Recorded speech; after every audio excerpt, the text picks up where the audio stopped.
ফেরেশতাদের কাবা। আমরা যেমন মক্কায় কাবা, ফেরেশতাদের কাবা কেবলার নাম হচ্ছে আল বাইতুল মামুর, 7 আসমানের উপরে। এটা কত বড় শুনেন। প্রতিদিন বিশ্বনবী বলেন, প্রতিদিন এই আল বাইতুল মামুর ফেরেশতাদের মসজিদে 70,000 ফেরেশতা ইবাদতের জন্য চান্স পায়। প্রতিদিন কয় হাজার? একবার ঢুকে যে বের হয়ে যায় কিয়ামতের আগে দ্বিতীয়বার আর তারা চান্স পাবে না। আল বাইতুল মামুর ওইটা শেষ, এরপরে সিদরাতুল মুনতাহা, কি নাম? সীমান্ত বৃক্ষ। এটা আরো বড়, একটা বিশাল বড় বড়ই গাছ আল্লাহ বানাইছে। ওয়া ইলাইহি ইয়ানতাহি ইলমুল মালাইকা, ফেরেশতাদের জ্ঞান সীমানা ওইখানেই শেষ। এর উপরে কি হয় ফেরেশতারা আর জানে না। ফেরেশতাদের ক্ষমতা এখানে শেষ। সিদরাতুল মুনতাহা, সিদরাতুল মুনতাহার এরিয়া শেষ, এরপরে শুরু হয় আল্লাহুল মাহফুজ, কোরআনের বাড়ি। কোরআনের বাড়ি কই? বাল হুয়া কুরআনুম মাজিদ ফি, এটা মিন দুররাতিন বাইদা, সাদা ঝকঝকে ডায়মন্ড দিয়ে আল্লাহ বানাইছে। আমাদের সবার তাকদীর ভাগ্যলিপি ওইখানে লেখা, কি হবে না হবে। কোরআনের বাড়ি ওইটা, ওইটা শেষ। এরপরে শুরু হয় লা জামান লা মাকান এরিয়া। ওইখানে কোনো জামান নাই, মাকান নাই, no time no space area শুরু। ওইখানে কুরসি, যেখানে আল্লাহ পা রাখেন বা কুদরতি পা রাখেন, আল্লাহর কুরসি।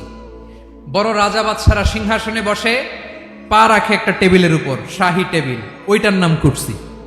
আল্লাহ বলে ওয়াসিআ কুরসিয়ুহুস সামাওয়াতি ওয়াল আরদ, আল্লাহর এই কুরসিটা এতক্ষণ যা বললাম এই সবগুলোর চাইতেও বড়। কুরসির উপরে আছে আল্লাহর আরশ, আর রহমানু আলাল আরশি ইস্তাওয়া, রব্বুল আলামিন ওই আরশের উপরে। আমি যেমনি চেয়ারের উপরে এরকম না, যেভাবে আল্লাহর জালালিয়াত, হিজ হাইনেস, হিজ রয়্যালনেস, আল্লাহর জালালিয়াত, আল্লাহর কুদরতের মাধ্যমে যেভাবে আল্লাহ আরশের উপর থাকা দরকার, আল্লাহর সত্তা, আল্লাহ ঠিক ওইভাবে আছে।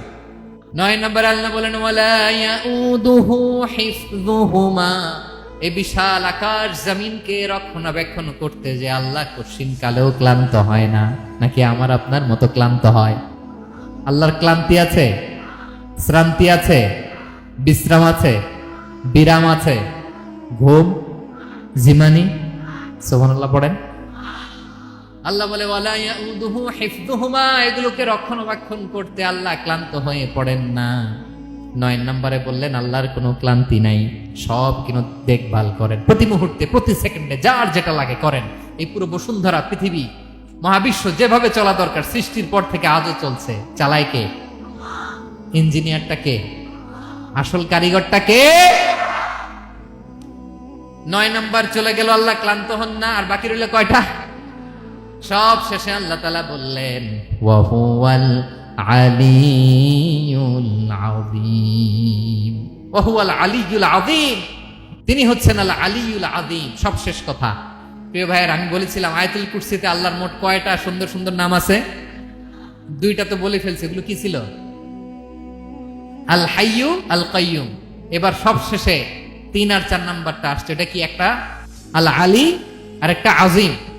3 নাম্বারটা হচ্ছে আল আলী, 4 নাম্বারটা আযীম। আল আলী মানে হচ্ছে সর্বোচ্চ, দ্য গ্রেটেস্ট, দ্য হাইয়েস্ট। তার উপরে কেউ আছে? ঊর্ধ্ব জগতের যে বর্ণনা দিছি, কি বুঝলেন? আল্লাহর উপরে কেউ আছে? এজন্য তিনি হচ্ছেন আল আলী, সবচেয়ে উপরে, সর্বোচ্চ, দ্য হাইয়েস্ট। তার উপরে কেউ। এজন্য আল্লাহ বলেন সাব্বিহ ইসমা রাব্বিকাল আ'লা।